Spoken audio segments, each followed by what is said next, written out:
Well, good evening. I'll call to order the October 7, 2014 special meeting. Deputy Mayor Burbridge, would you please lead us in the Pledge of Allegiance? I pledge allegiance to the flag of the United States of America and to the republic for which it stands, one nation, under God, indivisible, with liberty and justice for all.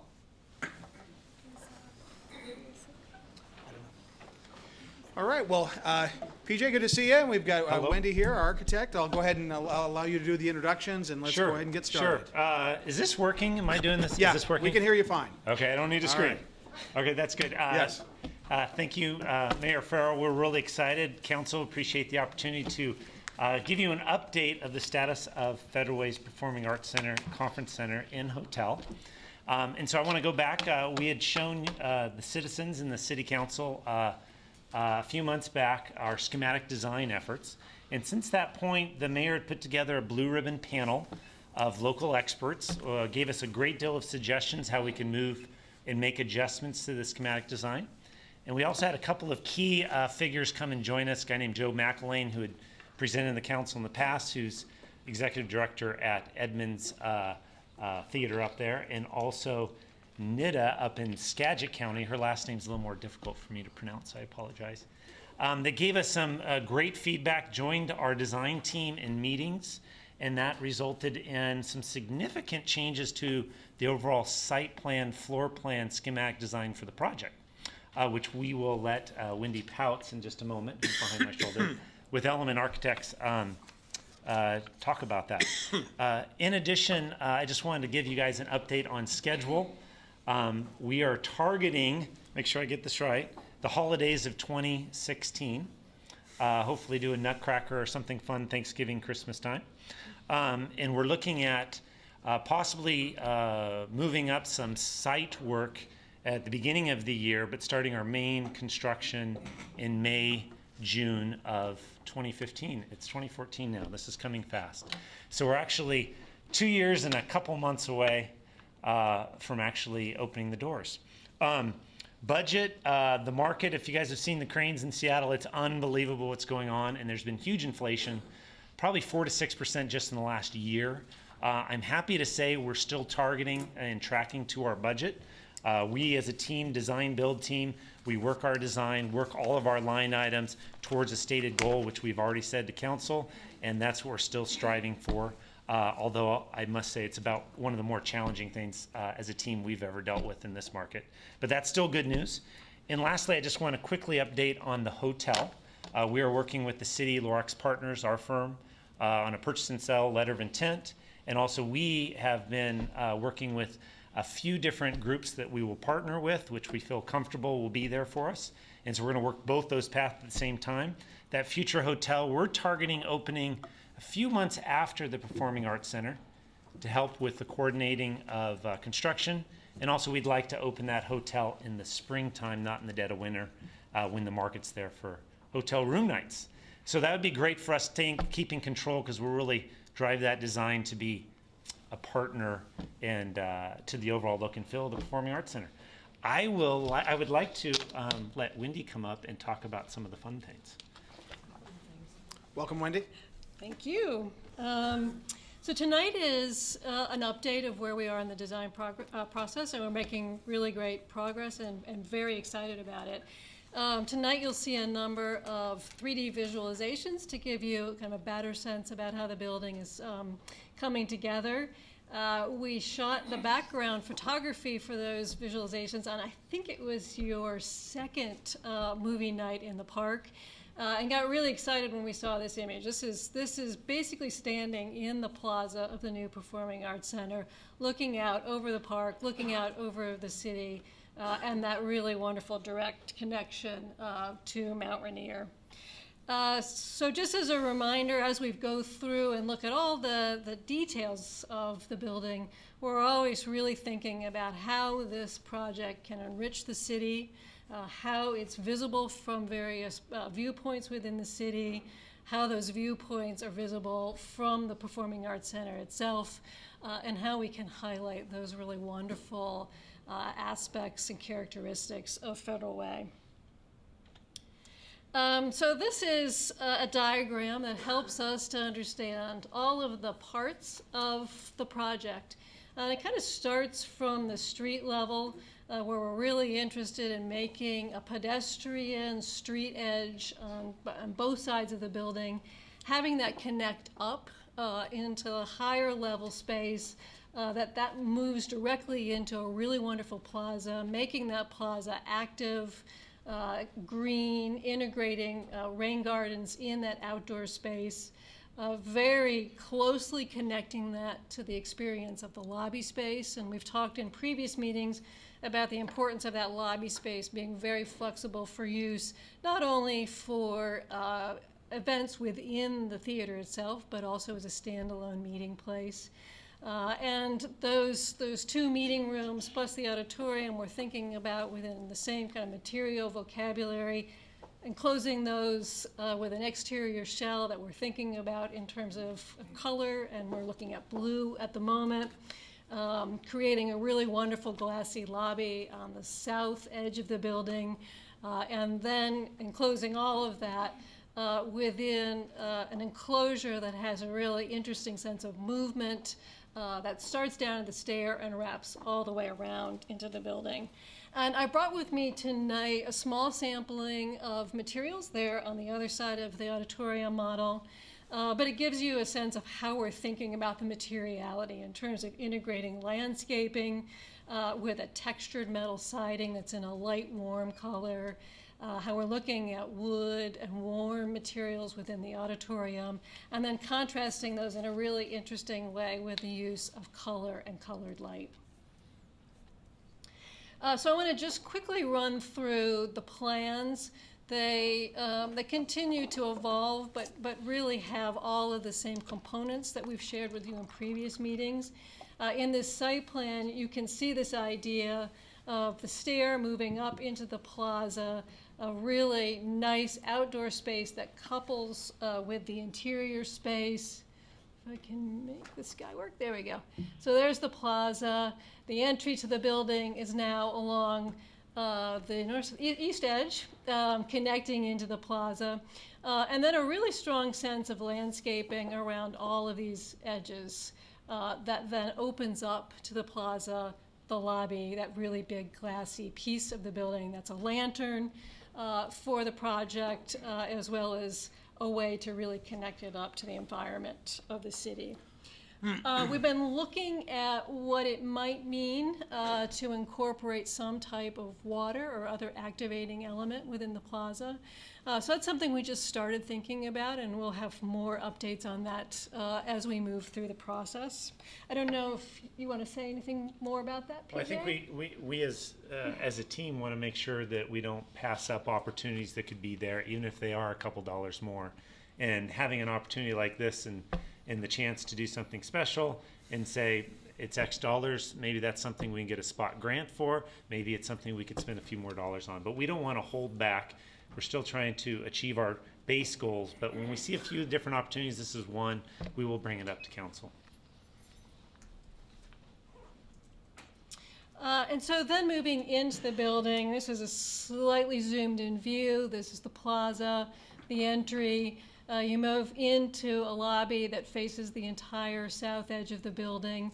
As we've described before, there's an extension of the lobby that can serve to create one large open space together, or could be subdivided into two different ways to create smaller meeting rooms. And we've talked in previous discussions about how that accommodates small meetings and larger meetings and banquets, and we're still working towards all of those goals and capacities that we've stated previously.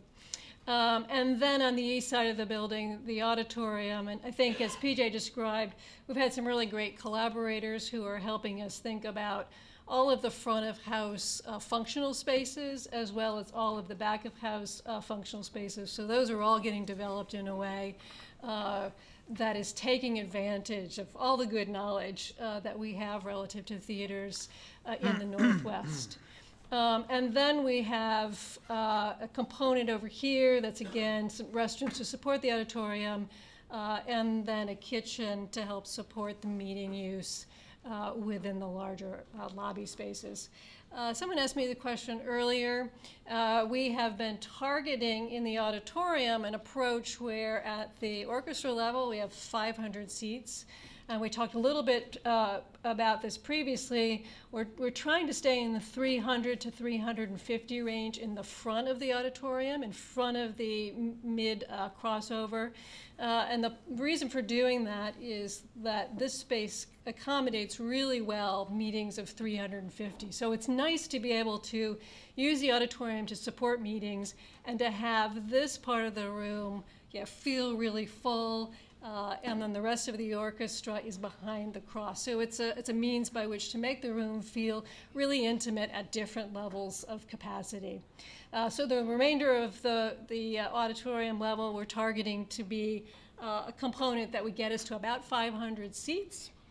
And then when we move up into the balcony, 200 seats fill out the complement of the overall seating of 700 for the auditorium.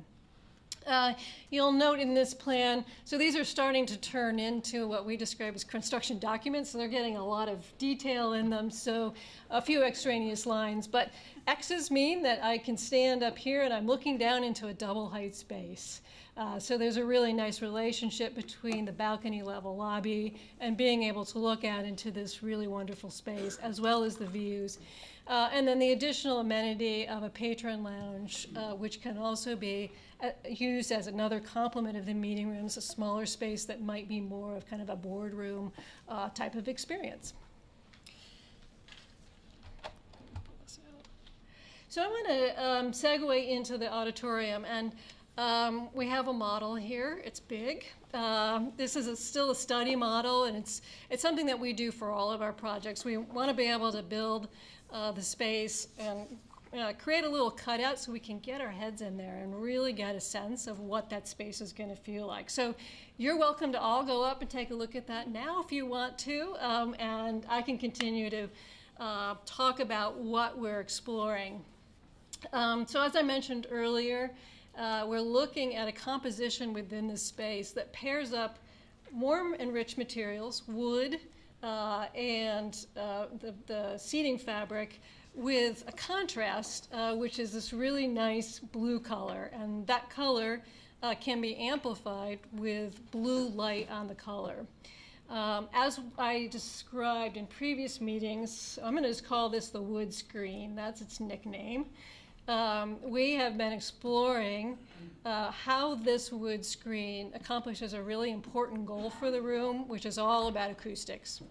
And out of that, we've been developing a really interesting pattern of perforations that allows you to see the sense of the color behind it through those perforations. So you'll actually walk into the room in the blue zone. You'll be walking into a space like this, and then come through these openings to move within the wood screen.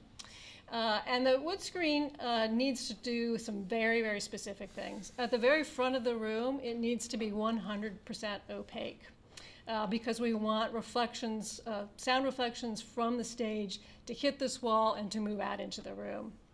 But when we move further back into the room, we actually want this screen to be quite open and quite transparent. We're trying to take advantage of the full volume of the space to develop the appropriate reverberation time and to develop a real richness in the sound that's within the room.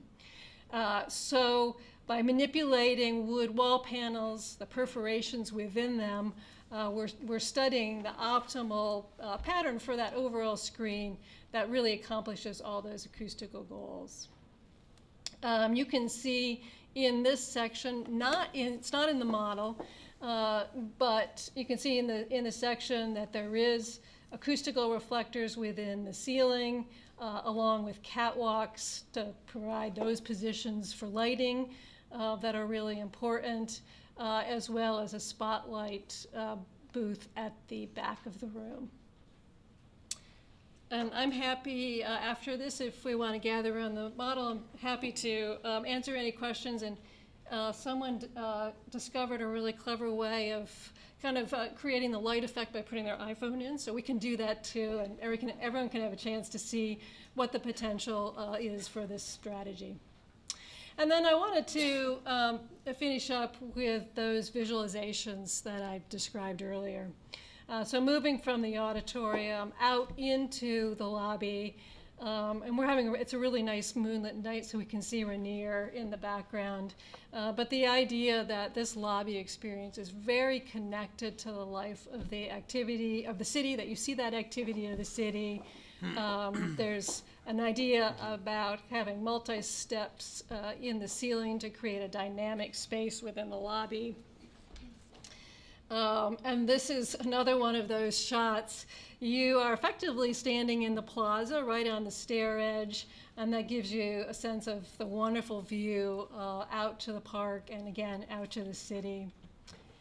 And then equally important is how this building is a beacon for the community from afar. So these are some ideas about what the building would feel like as taken from 20th Avenue. You can see the glass on the south side of the lobby, turning the corner, the landscaping that I described as enveloping the other edges of the building is perched up high here on the plaza, around the plaza. And then moving to the other side, so this is as if you're coming down 320th, you've just turned on 21st, you get a sense, again, of that really nice double height glass space, the stairs that are dropping down to the street, and the proposed treatment of the existing concrete wall, which is much more about a landscape expression. And then we move closer to the building. You can see all of those features clearly. At this point, you can really begin to see the activity within the lobby. You actually see the underside of the ceiling of the lobby space very clearly from this vantage point. And then lastly, this view is as if you have just come up to the top of the stairs. You're right at the corner of the plaza, looking back into the lobby and seeing that's this double height space, the patron lounge, entry into the facility. And part of what we're continuing to work on is kind of the character of those interior spaces of the lobby. So that's definitely something we're still developing. But out in the out in the park space, looking at a really nice active plaza that's got some features in it for people to sit. We're thinking about the lighting out in the site, really something very low and soft and kind of a really inviting sense of lighting that's in contrast to the lantern that you see beyond. So that's where we are today, and we're very happy that you invited us here to give you an update on where we are in the process. Well, thank you very much. A very thorough presentation.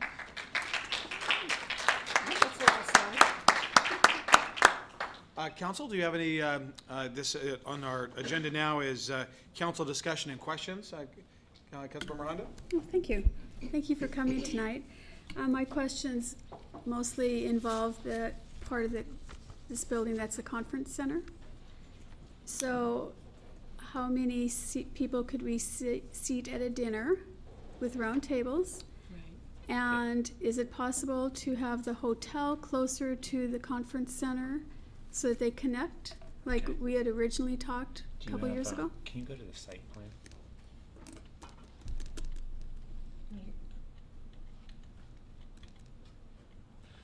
Okay, so question one, just when we look at the main space that we can use, right in here, this rectangle, right there, we're at 350. Then when we spill over, that's where we can gain additional chairs, 400, let's say. Our kitchen is designed to handle that load, whether it is as designed currently a warming kitchen, or if we actually spend the additional dollars and make it a full kitchen. It's designed to handle that load too.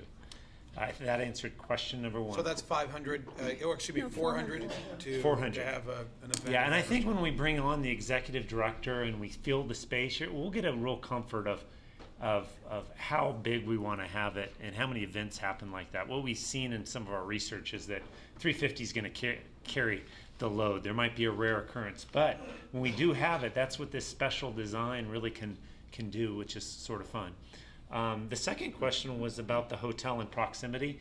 I think the key was that those are two different developments. One's private, one's public, and it makes it much easier for us as a city to make a decision to move forward on one piece that isn't connected, whereas a separate piece, which is the hotel, can have its own schedule and its own needs. The building types are different. This is a wood frame versus a concrete and steel. So if we marry those two, it'll change the price structure of the hotel into something different. So early on, we wanted to break those two apart, but have in our site plan a very clear connection between the two of them, which this link's trying to do.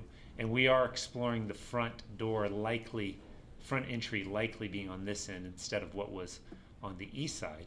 So when we enter in, the goal here is, if we'll find a great name for this project, hopefully a donor, but let's say it's the Civic Center. We want that hotel to be the Federal Way Civic Center Hotel and feel like it is a part and co-branded. And when you come into this main entryway, you don't feel that it was done separately. You feel that there's harmony between the two buildings. Hopefully that answers that. So if the hotel was actually connected to the Conference and Performing Arts Center, which we did talk about in the very beginning, and an event was there that was more than 400 people, the hotel then could be used to possibly seat more people or have more people at a conference if it was connected. If the hotel that was designed had additional conference space that could be co-used, then you could expand it, if that's what you're thinking. Well, see, I'm not sure that our citizens think that.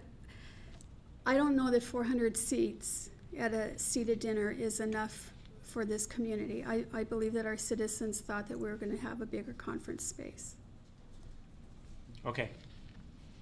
I think that we are really at that maximum 400, maybe it's 420 on a good day. That's really our maximum on this design, yeah. Thank you. Okay. Councilmember Selsky and then Councilmember Maloney. Yes, thank you. Thank you, PJ and Wendy. I'll tell you what, just seeing this coming together at this early stage, it gets me really excited. I mean, this is just really neat to see, and I personally like the design and where it's at.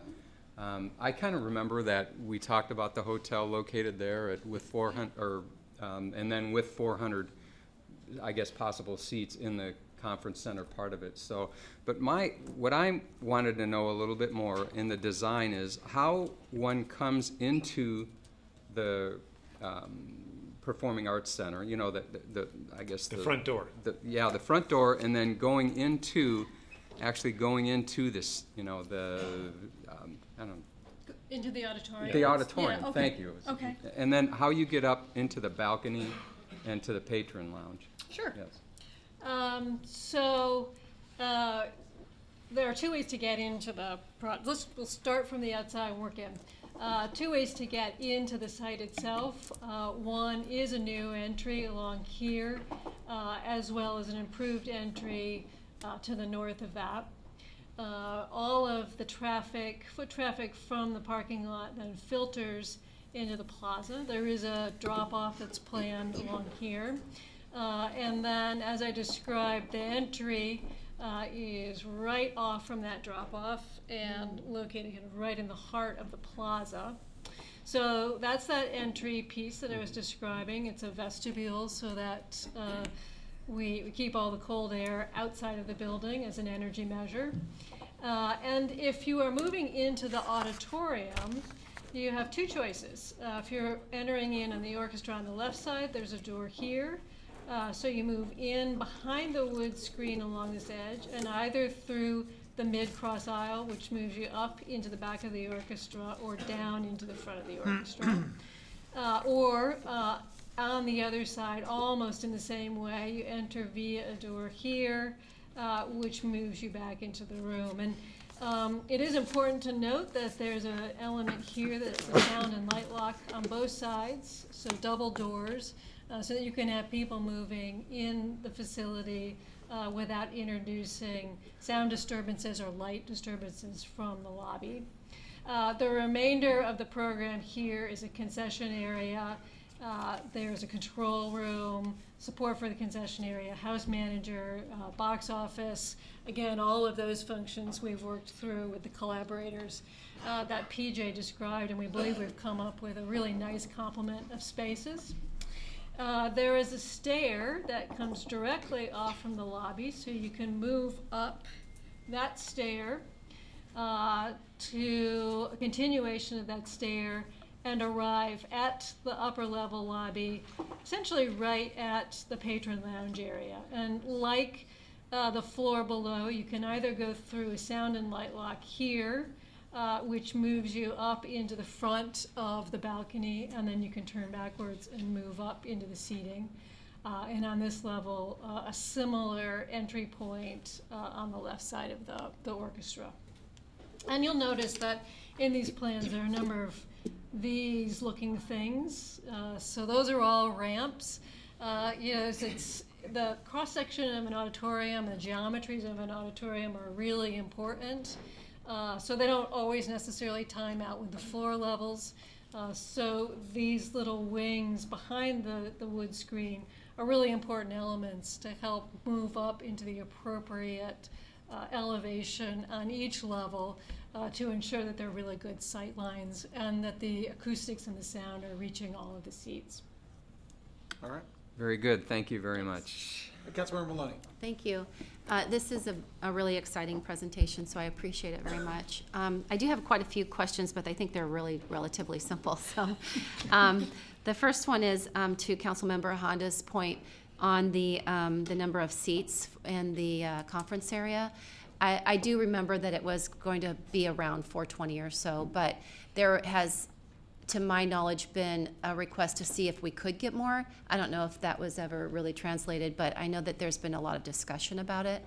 Is it possible at this point to add more? It correlates directly with cost, without question. Sure, absolutely. And frankly, the creative ideas that were born by council retreats of marrying the conference center quite ingeniously with the Performing Arts Center, we're able to use what would have been a lobby of about this size for a typical just Performing Arts Center. Now we're able to double up with those.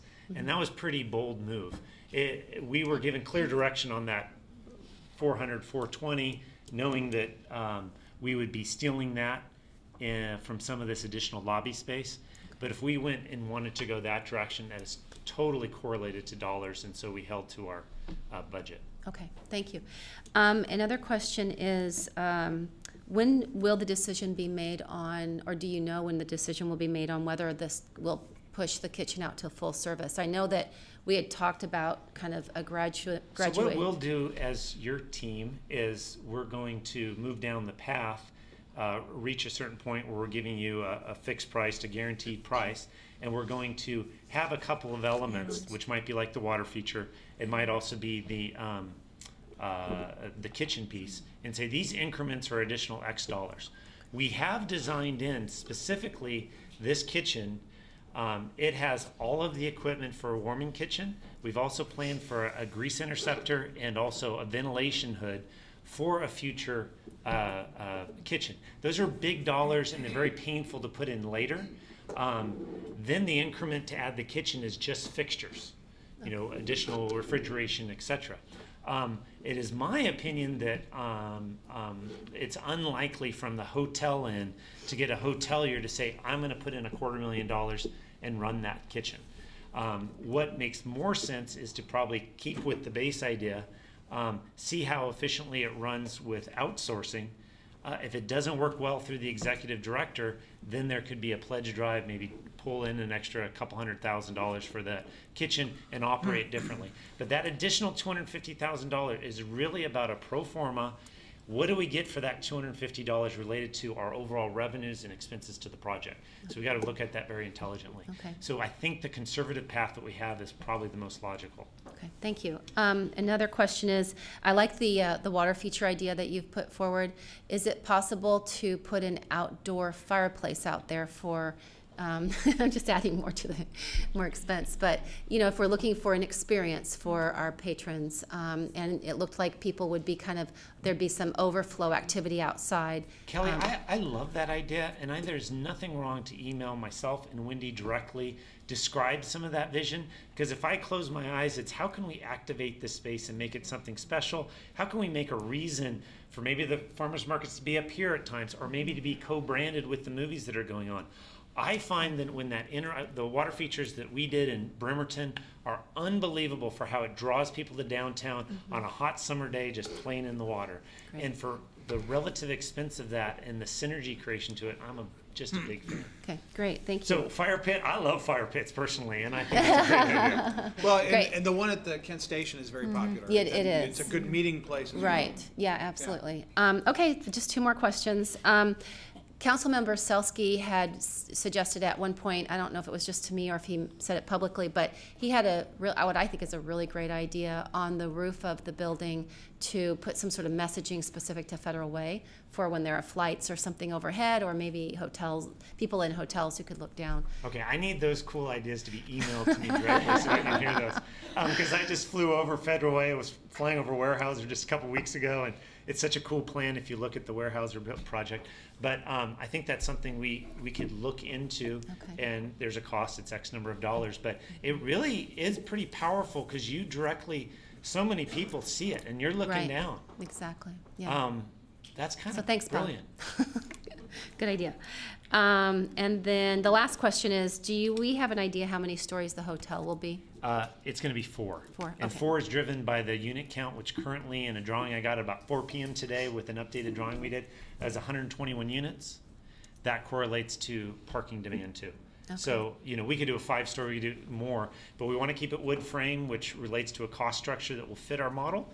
And as you can see, it kind of elegantly rests on the site. So yeah, it's going to be 4 stories. Okay, thank you. And Councilmember Seppados and then Councilmember Duclos. Is the name of the hotel company at this point No, confidential? we know of 3 brands that we're discussing and also some groups that we're discussing with, but we'll hold off on. We have no announcement. All right, Councilmember Seppados. Thank you. Thank you very much for the presentation. I think I was just trying to echo what Councilmember Honda said about the seating in the conference, in the meeting room, so Okay. thank you. Councilmember Duclos. Thank you very much. This is really exciting. You're almost going to make me have to run for re-election. First of all, we have had that discussion on the seating for a long time, and a lot of it did depend upon cost, and also how many we thought would be appropriate for the area and what we'd be able to draw. So that's why the seating is kind of limited as to what it is. I had a couple of questions. Also, one other thing. We developed housing projects, and we had same problem. We only had so much money, and there were a lot of things that we wanted to do. Sometimes when we went out to contractors, we would go with the main job that we wanted with the main specs, but then we would allow for add-ons, and we would get cost estimates for those. And as how we saw things were going, if more money became available, then we would buy the add-on. So we might want to look at that. The other thing I have, because in my career, I have gone to many, many conferences, 3-day conferences with 300 or 400 people and a hotel. And the ones we really enjoyed the most were the ones where the hotel was either connected or had a connected walkway, so you were protected from the weather. And I'm wondering if something like that can be arranged between the hotel and the facility. Yeah, the connected walkway sometimes works pretty well down at Boeing. Actually, an LMN project that works pretty well, and that's not a thought we thought of. And again, it's cost, whether it's from the hotel or from our side of it on the Performing Arts Center. But that's a good idea. We are pretty passionate about that connection. Yeah. And it's been a core idea from the get-go. And it really is. The hotel is there, and people want to be able to walk in there, just the clothes that they're going to wear at the conference and not carry big coats and rain things and stuff like that. So if there's some way there can be a real easy connection that protects them from the weather, or gives them some protection from the weather anyway, I think that would be helpful. If you could just give us an add-on on that Yeah, or something. and we could do that. And that add-on is a great idea that we're exploring. Some of those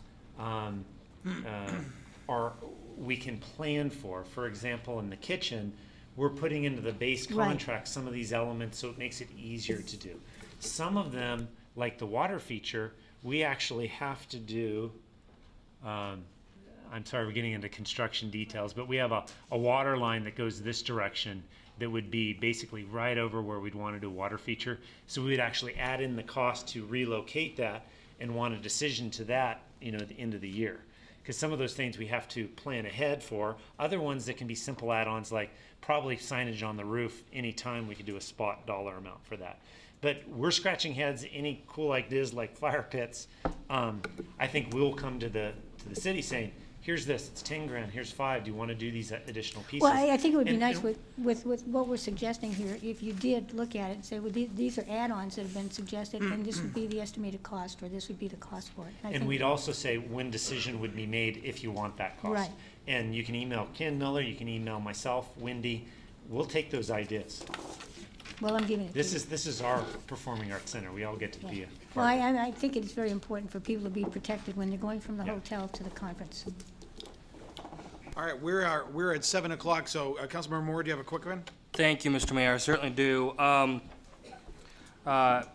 Environmentalism is pretty important for me and others in the community. I know that we've discussed as a possible option a solar panel. I really would like to see something like that happen so that this building can now be. I want this building to be a leading in terms of modernization, and of course leading this area in energy efficiencies, especially with the solar panel. Yeah. We, Element and myself, we did Shoreline City Hall. We designed a garage there, the City Hall Plaza, et cetera. But later on, while we were under construction, they were successful in getting a spot grant related to some solar panels that went along the entire south edge of the garage. Really kind of graceful architecture, worked well with the garage, but we were able to do that at a certain point. So I think dollars like that, we have to be proactive on both sides of this partnership between us and the city. All right, Deputy Mayor Burbridge. Thank you. I want to thank both of you for your exciting presentation this evening. I'm just thrilled that we're moving ahead and you are at this point with designs. I'm very eager to hear more details, especially about some of the features in the performing space. I know I'm very interested in features that will accommodate the different kinds of performances that we'll be having there, including the fly space that store the sets for productions and that kind of thing, and the orchestra pit and all of those features. So I look forward to future presentations also. And as far as the size of the conference space, well, we would always like to have as much as we possibly could. This really adds somewhere in the range of at least 170 to 180 additional seats to anything we have at round tables. So the more formal dinner setting to anything we currently have within the city. So it's a major additional strength for us. Chris Snyder, who's working directly with us from Hewitt Architects on the landscape side, we know of the Korean festival and some outdoor festivals that happen, which would really work well inside, outside, public restrooms.